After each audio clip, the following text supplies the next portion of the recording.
Les femmes sont trop peu nombreuses dans les écoles d'ingénieurs et dans les classes préparatoires scientifiques. Les entreprises et les grandes écoles le déplorent. Faut-il pour autant instaurer des quotas? On en parle avec nos invités.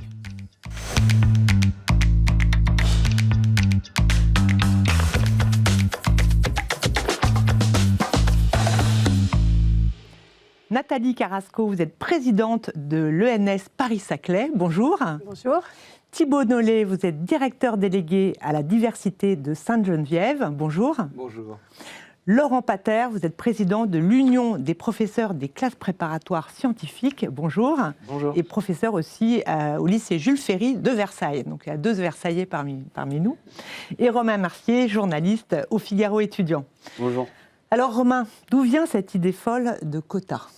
L'idée vient d'un rapport du Sénat sorti le mois dernier qui propose d'instaurer des quotas de filles dans les filières scientifiques, notamment en classe préparatoire. Revenons aux chiffres sur le manque de filles dans les filières scientifiques. Selon le même rapport du Sénat, donc, les femmes représentent moins d'un quart des ingénieurs en France. Une autre étude, cette fois-ci menée par le Fonds monétaire international, portant sur l'ensemble des pays de l'OCDE, indiquait qu'en 2023, la France ne comptait que 13% d'étudiantes universitaires diplômées dans les domaines des sciences, technologie, ingénierie et mathématiques, contre 40% en moyenne dans l'OCDE. Enfin, d'après les données publiées par l'Institut des politiques publiques, en mai 2025, les quelques 200 classes préparatoires aux grandes écoles scientifiques du pays regroupent environ 25 000 étudiants par an, dont seulement un quart de filles. Sauf que citer uniquement ces chiffres serait omettre une partie de la vérité, car les filières scientifiques, c'est aussi le domaine de la santé. Et ici, le rapport s'inverse, les femmes sont majoritaires. Selon l'INSEE, en 2021, dans les facultés de médecine, il y avait 2 tiers de femmes. On peut donc dire que les femmes désertent assez largement les filières scientifiques, hormis les études de médecine. Est-ce que ça a toujours été le cas ? Historiquement, les femmes ont toujours été minoritaires dans les filières scientifiques. Mais jusqu'à aujourd'hui, elles étaient de plus en plus nombreuses. Prenons l'exemple des écoles d'ingénieurs dans les années 90. D'après un rapport de l'Observatoire des inégalités publié en 2018, les écoles d'ingénieurs ont connu une féminisation constante, passant de 19,9% à 28% entre 1990 et 2016. Mais dernièrement, on ne progresse plus, on régresse. Selon l'enquête de Gender Scans, en 2024, la proportion de femmes diplômées dans les sciences, technologies, ingénierie et mathématiques a baissé de 6% entre 2013 et 2020. Alors, est-ce qu'il y a des filières plus à la peine que d'autres ? Globalement, plus la filière est sélective, moins il y a de femmes. Selon le 9e baromètre sur l'égalité homme-femme de la conférence des grandes écoles sur les écoles d'ingénieurs, le taux de féminisation est en baisse. 30% en 2024 versus 33,3% en 2022. En 2024, ces écoles affichaient ainsi le taux de féminisation le plus faible de l'enseignement supérieur. Avec une forte disparité entre les filières biologiques, où les femmes sont majoritaires à 65%, et les filières du numérique, où elles tombent à moins de 20%. À voir tous ces chiffres, si nous recherchons la parité dans les filières scientifiques, nous en sommes très loin. Alors Nathalie Carrasco, quelle est la part des femmes à l'ENS Paris-Saclay ? Alors c'est très intéressant, le cas de l'ENS, de mon école, puisque dans son ensemble, c'est environ 30% de femmes. 30% de femmes, on n'est pas à la parité, mais voilà, moi quand j'ai l'amphi complet devant moi, c'est relativement équilibré, on a un sentiment de mixité, de parité. Et d'ailleurs, ça se sent au quotidien, on a une ambiance avec mixte, avec des jeunes, des garçons et des filles, qui s'emparent du sujet, notamment des violences sexistes et sexuelles, qui sont très actifs dans le domaine et qui font en sorte que l'école, on parle de safe place, soit vraiment un endroit où effectivement il fait bon étudier. Donc, résultat qui pourrait avoir l'air assez satisfaisant. Mais si on regarde dans le détail, si je regarde maintenant filière par filière, puisqu'en fait l'ENS c'est un large spectre de disciplines, qui va couvrir des sciences pour l'ingénieur, des sciences fondamentales et des sciences humaines et sociales. Ce 30%, c'est avec en fait la somme avec de l'écogestion, avec de la sociologie, avec de l'histoire, avec du design, avec de l'anglais. Donc effectivement, c'est la somme de tout ça. Et ce 30%, c'est la résultante. D'accord. Et si je regarde du coup les filières qui traditionnellement sont moins féminisées, eh bien chez nous, on n'est pas mieux qu'ailleurs. Si je regarde par exemple en mathématiques, on est de l'ordre de 15%. Et si je regarde dans mes filières de sciences pour l'ingénieur, on est de l'ordre de 10%. Donc vous imaginez une classe où on va avoir une trentaine d'étudiants, et bien là-dedans vous trouverez 3 filles. Et en anglais ? En anglais, les proportions sont inversées. On a plus de filles que de garçons, tout à fait. Voilà, et en éco-gestion, c'est un peu plus... C'est relativement équilibré. En fait, en sciences humaines et sociales, on est de l'ordre de 55%. C'est extrêmement paritaire. Donc c'est vraiment les lettres où il y a beaucoup plus de filles, les sciences dures, entre guillemets, où il y a beaucoup plus de garçons. Et entre les deux, c'est un peu C'est assez équilibré, voilà. Que pensez-vous, je rentre dans le cœur du sujet, de cette idée de quota? Alors moi, pour être parfaitement franche, je suis extrêmement pour l'expérimentation. Je ne dis pas du tout que le système est parfait, il y a énormément de défauts, mais pour le coup, aujourd'hui, c'est 15%, c'est 10%, ils ne changent pas. Nous, on est extrêmement actifs. Je sais que mes collègues en parleront certainement. Tout le monde, à notre niveau, on essaie d'avoir des politiques d'encouragement, vraiment, d'encourager les filles, d'avoir des dispositifs incitatifs. Nous, on fait des bourses pour les filles en sciences, on fait beaucoup de sensibilisation auprès des scolaires, et pour autant, les chiffres sont les chiffres, ils ne bougent pas. Donc pour moi, aujourd'hui... Donc vous êtes pour les quotas? Voilà, pour expérimenter, au moins provisoirement, pour vraiment changer un peu les choses. Laurent Pater, tout commence en classe préparatoire et même avant. Elles sont peu nombreuses à postuler en prépa. Est-ce qu'on vous impose des quotas en prépa et est-ce que vous y seriez favorable? Alors, il n'y a pas de quotas qui sont appliqués à l'entrée en classe préparatoire. Il faut bien comprendre que dans nos classes, la proportion de filles correspond à peu près à la proportion du vivier. Alors, il faut repenser... Le vivier, il vient de la terminale. Voilà, il vient de la terminale, il vient de l'enseignement secondaire. Et donc, globalement, on est sur un vivier qui est majoritairement masculin. Donc, effectivement, pour donner quelques chiffres, si on considère jusqu'à l'option mathématiques experte, qui n'est pas requise, mais qui est parfois un plus, on peut monter à un vivier qui est quasiment à 70% constitué de garçons. Donc là, effectivement, c'est une première question qu'il faut se poser. Il y a tout de même un phénomène sur lequel je voudrais un peu insister. C'est le moment où nous classons les dossiers Parcoursup, puisque en tant que formation sélective, nous recevons des dossiers, nous les hiérarchisons avant d'admettre les élèves dans nos classes.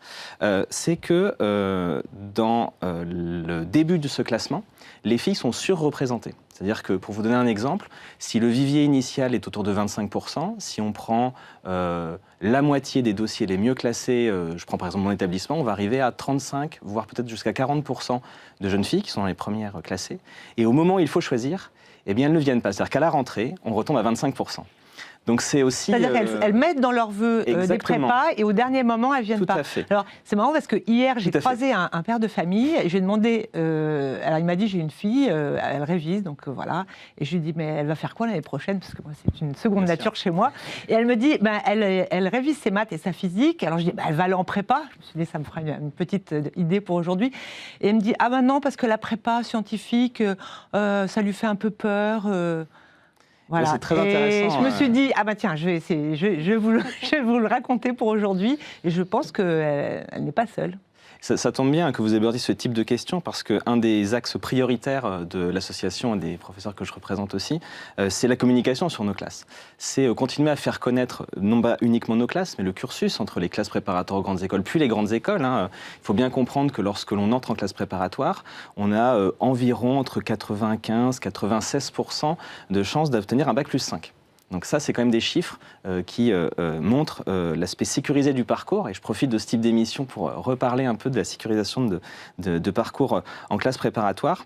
Et puis un autre aspect, si on peut rassurer non pas uniquement cette personne, mais l'ensemble des personnes qui nous regardent, c'est une étude que je citerai, parmi beaucoup d'autres études, des proviseurs de lycée à classe préparatoire aux grandes écoles qui insistent sur le bien-être. Et le bien-être, en fait, il est présent dans nos classes. Globalement, 9 élèves sur 10 qui sortent de classe préparatoire conseilleraient oui, il y aux autres a des études qui ont été faites. Formation. Donc ça, c'est des chiffres qui sont très intéressants. Thibaut Nollet, vous êtes, alors je ne savais pas que ça existait, un directeur délégué à la diversité à Sainte-Geneviève, donc qu'on appelle plus communément Ginette, donc les célèbres classes préparatoires scientifiques qui sont, et pas que scientifiques d'ailleurs, parce que vous avez aussi des classes préparatoires aux écoles de commerce, qui se situent à Versailles et qui arrivent chaque année premier au classement des meilleurs prépas. Vous vous occupez de la diversité, alors comment ça se passe? Quel est votre rôle? Alors mon rôle premier, c'est d'être professeur de sciences physiques dans cet établissement. Vous avez un vrai travail. Je travaille aussi avec l'équipe de direction cette question de l'accompagnement des jeunes filles à Ginette, parce que la question des quotas, c'est une question qui vient nous placer sur le registre du quantitatif. Est-ce qu'il faut 30% filles? Est-ce qu'il faut 25%? Est-ce qu'il faut 35%? Derrière l'idée du quota, il y a des personnes qui vont entrer dans ces études et qu'il va falloir accompagner au mieux pour... Vous êtes pour ou contre le quota? Alors moi j'aime bien le fait que Madame Borne... Ginette. Est-ce qu'on est pour ou contre les quotas? D'abord, je m'exprime en mon nom propre pour l'instant, et j'aime bien le fait que Mme Borne ne parle pas de quotas, mais parle de cibles. C'est-à-dire que le quota, ça a un côté tout de suite un peu clivant, ça met les gens pas très à l'aise autour de la table. L'idée de dire oui, une c'est la ministre de l'Éducation nationale qui a parlé la première de quotas, en fait. Voilà, alors elle a parlé dans le plan filles et maths, en fait, parmi les 8 mesures proposées au mois de mai, il y a cette idée de cible en classe préparatoire scientifique. Ce que j'apprécie dans l'idée de cible, c'est qu'en fait, on va un petit peu transformer la manière dont on travaille vraiment dans les établissements pour accompagner les filles le mieux possible, leur donner envie de venir en classe préparatoire scientifique. Donc les leviers concrets, ça va être de mettre en valeur des parcours d'anciennes étudiantes, ça va être de travailler avec les collègues professeurs ce qu'on appelle la pédagogie égalitaire, c'est-à-dire concrètement la manière dont on va faire attention dans notre posture en classe à ne pas entretenir des biais qui peuvent mettre les filles mal à l'aise ou les conduire à une moindre réussite. Dans ce plan filles et maths que vous évoquez, la première mesure, c'était de sensibiliser les 850 000 professeurs de l'éducation nationale en France à la question des stéréotypes de genre dans l'apprentissage des sciences. Donc ça, par exemple, à Ginette, on a fait cette sensibilisation le jour de la rentrée, et ça permet ensuite d'avoir un accompagnement des filles qui va être de meilleure qualité, et donc de favoriser le fait que le vivier va se constituer davantage. Donc on va pouvoir admettre davantage de filles par la suite et espérer que les grandes écoles comme l'École normale supérieure de Paris-Saclay pourront à leur tour les accueillir. Nathalie Carrasco, est-ce que vous avez l'impression que vous avez fait des études, bien sûr, brillantes. Est-ce que ça a changé par rapport à l'époque où vous étiez étudiante? Est-ce que ça a changé? Je dirais que oui, ça a changé, puisque aujourd'hui, il y a effectivement, comme le disent mes collègues, beaucoup plus d'accompagnement, beaucoup plus d'incitation. Je pense que ce travail de fond sur comment est-ce qu'on les accompagne et on fait en sorte que cette pression mise sur la classe prépa, sur la compétition, c'est vrai que ça évolue dans le bon sens. Mais je reviens sur ce que je disais tout à l'heure, tout ça c'est absolument nécessaire, mais ce n'est pas suffisant pour changer drastiquement les choses. Et là, je prends vraiment ma carte de présidente de l'ENS qui forme à l'enseignement supérieur et à la recherche. Pour moi, c'est vraiment essentiel que plus de jeunes femmes arrivent dans l'enseignement supérieur et la recherche. Qu'elles soient plus nombreuses. On a besoin de plus de profs féminines de très bon niveau, de très haut niveau, pour faire des rôles modèles pour ces jeunes filles. C'est vraiment combien d'entre nous ont été influencés par nos professeurs. Vous avez eu un modèle quand vous étiez enfant? Bien sûr. J'ai une professeure de physique en terminale qui m'a donné envie de faire de la physique-chimie. On a des rencontres qui sont extrêmement déterminantes. Les profs sont déterminants. On a besoin d'avoir ces rôles modèles qui sont prescripteurs, qui nous donnent envie, qui aussi nous donnent. Et vous étiez peu nombreuses quand vous étiez en prépa? On était peu nombreuses, tout à fait, on était peu nombreuses. Vous étiez combien de filles, par exemple, à l'époque? Alors moi, j'étais en PCSI et je pense qu'on était... physique-chimie. Donc en physique-chimie, donc je pense qu'on était un tiers. Donc on était quand même un certain nombre de filles. Il y a des filières, les filières MP, ou encore une fois, les filières technologiques sont encore moins féminisées. Donc le fond... Voilà, ce travail, il y a énormément de travail qui est fait collectivement pour améliorer cette ambiance générale, cet accompagnement, pour rendre les choses possibles aux jeunes filles. Mais malgré tout, encore une fois, je reviens sur le sujet, tant qu'on ne débloque pas cette aspiration, tant qu'on ne débloque pas cette masse critique de jeunes femmes dans l'enseignement supérieur, dans les sciences, eh bien, on n'y arrive pas. Moi, il y a quelque chose, j'aime bien l'histoire, et l'ENS, finalement, il y avait une section filles à l'époque, jusqu'en 81, c'est ça. Il y avait l'ENS Sèvres, qui était l'ENS réservé aux jeunes filles. Donc, on était assuré, finalement, à l'époque, d'avoir 30 femmes par an. Enfin, je ne sais pas combien ont diplômé de femmes à l'époque, mais 30 femmes agrégées en maths par an, 30 femmes en physique, etc. Et finalement, le fait que c'est un peu paradoxal, depuis la mixité, il y a moins de femmes normaliennes dans ces matières scientifiques. Alors là, c'était un quota radical. On faisait étudier les filles et les garçons séparément. C'est pas forcément mon idéal. Pour moi, l'ENS, ce qui est vraiment essentiel, c'est construire des collectifs, et des collectifs paritaires. Donc pour moi, c'est quand même bien plus souhaitable de faire en sorte que les jeunes femmes et les jeunes hommes étudient ensemble pour après être en capacité de travailler ensemble. Et notamment pour le milieu de la recherche, que je connais bien, c'est essentiel d'avoir des équipes qui soient le plus mixtes possible, puisqu'on parle toujours de compétences, de niveau académique, mais c'est pas que ça, la recherche, c'est aussi la curiosité, c'est aussi l'envie d'aborder des sujets. Et cette recherche, elle doit se faire avec des femmes et des hommes. Moi, il y a un sujet qui me tient beaucoup à cœur, c'est notamment un sujet qu'on porte à l'école, c'est penser, inventer la ville de demain, la ville du futur. On ne peut pas le faire sans les femmes. Voilà, donc pour moi, il est vraiment très important qu'on forme les filles et les garçons ensemble autour de ces grands sujets et donc de les amener dans ces filières ensemble collectivement. D'où ces processus d'accompagnement dont parlent mes collègues. Romain, on va voir que les entreprises aussi veulent plus de femmes dans les filières scientifiques. On est allé chez Dassault Systèmes, l'actionnaire du Figaro, je n'invente rien, qui a créé pour encourager les adolescentes à aller vers les filières scientifiques un site internet pour les aider à mieux s'orienter. Tout à fait. Aujourd'hui, je vais vous parler de la plateforme Augure. Augure est un site sorti en septembre dernier qui se destine aux jeunes filles de 13 à 16 ans pour leur donner envie de s'engager dans les métiers scientifiques.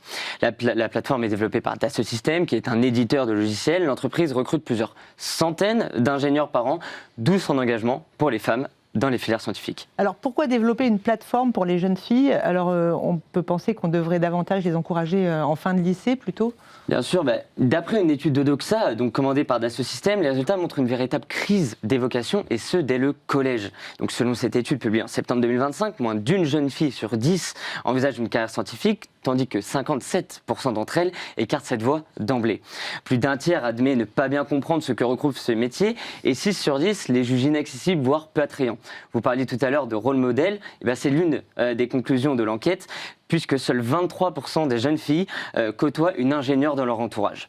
Tout un tas de raisons qui ont encouragé Dassault Systèmes à prendre le problème à la source. Alors comment fonctionne la fameuse application ? Alors, il n'y a pas plus simple, j'ai testé pour vous. Vous êtes plongé dans une aventure interactive, il y a des défis, des quiz et des mises en situation qui permettent aux jeunes filles de mieux se connaître. Le slogan « Révèle la scientifique qui est en toi ». Quelques exemples de mots apparaissent. Est-ce que vous êtes plutôt positive, autonome, logique, sociable ou bienveillante? Vous devez en sélectionner 4, alors prenez celui qui vous correspond le plus. Ensuite, vous avez des mises en situation, comme une question qui vous demande de à quoi ressemblerait votre chambre idéale. Alors plusieurs images arrivent, certaines chambres ne sont pas rangées, d'autres sont décorées. Une nouvelle fois, faites votre choix. Et en fonction de vos réponses, un profil, une personnalité se dégage. Et un métier s'affiche, soit urbaniste, ingénieur, architecte ou encore designer. Une fois que vous avez votre métier, vous êtes redirigé vers l'ONICEP, le site d'orientation de l'éducation nationale, pour que vous puissiez explorer les formations et les débouchés liés au métier qu'Augure vous a donné. Une histoire de 5 minutes qui peut vous impacter pour le reste de votre vie.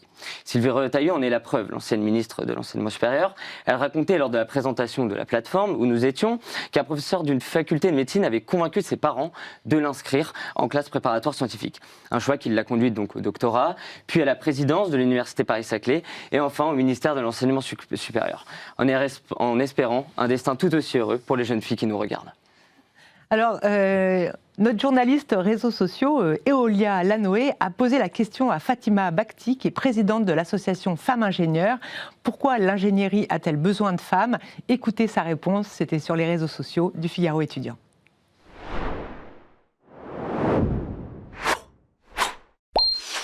Diversité, mixité sont une richesse pour la société. Les enjeux d'aujourd'hui et de demain sont résolus en partie par les ingénieurs et par les solutions qu'ils apportent. Donc il est nécessaire que les femmes en fassent partie. Alors Thibaut Nollet, à Ginette, j'ai l'impression qu'il y a beaucoup de gens qui sont pour ces quotas, les grandes écoles, les entreprises, on l'a vu. Mais ce qui me gêne un peu, c'est que ça risque de défavoriser les garçons.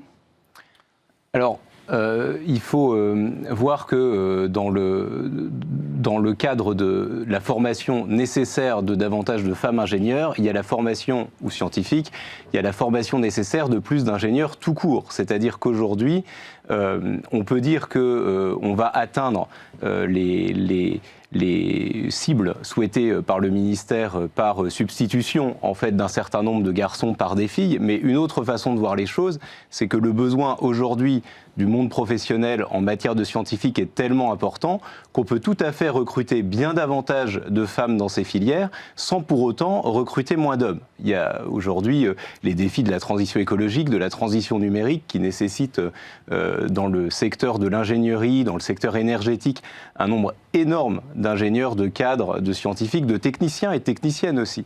Et donc, moi, je ne crois pas qu'il faut jouer à cette opposition-là. Après, nous, on l'assume. À Ginette, concrètement, on a un internat qui a un nombre de places fini. Donc oui, quand on décide, comme on l'a fait cette année, d'admettre davantage de jeunes filles à Ginette, c'est qu'on a remplacé des chambres de garçons par des chambres de filles. Parce qu'on pense qu'on doit prendre notre part à notre niveau, parce que c'est un enjeu de société qui nous concerne tous.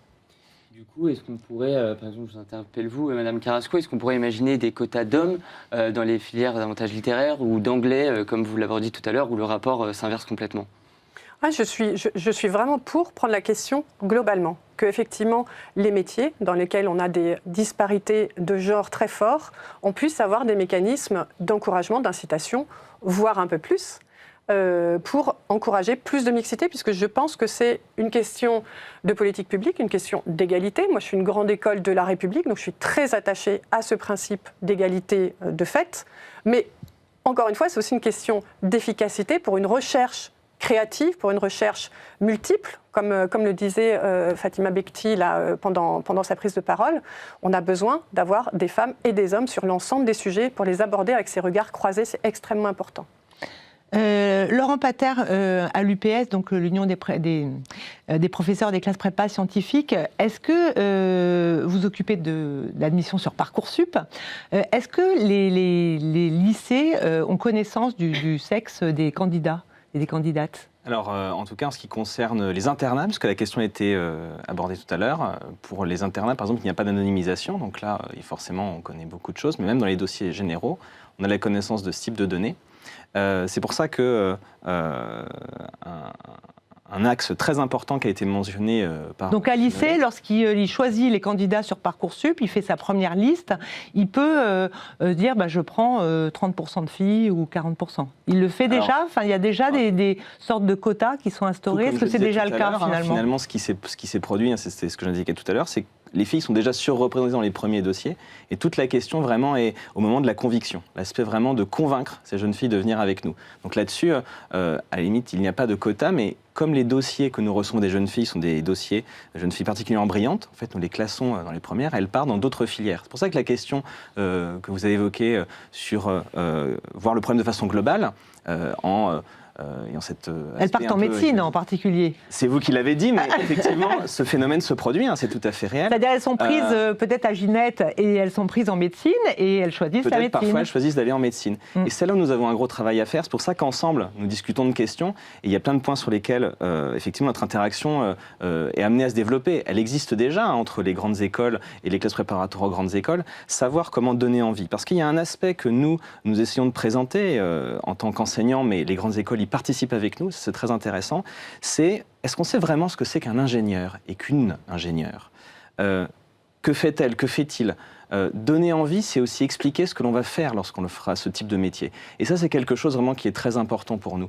Si s'imaginer médecin ou s'imaginer juge est peut-être plus facile, puisque nous avons évoqué des filières fortement féminisées comme le droit et la médecine, s'imaginer ingénieur, c'est beaucoup plus difficile.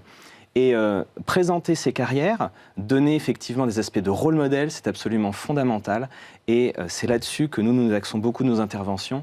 Les classes Vous allez dans les lycées pour les grandes écoles. Pour convaincre les lycéennes. Alors il y a cet aspect-là, mais il y a également l'aspect sur les prescripteurs et les prescriptrices, c'est-à-dire les enseignants du secondaire. Nous partageons beaucoup d'expériences avec celles et ceux qui enseignent au quotidien aux élèves de terminale pour expliquer et puis pour les faire convaincre. Infuser un message et réussir à les convaincre. À titre personnel, j'ai une fille qui a fait Centrale et une autre fille qui a fait le NTPE, donc une école d'ingénieurs aussi.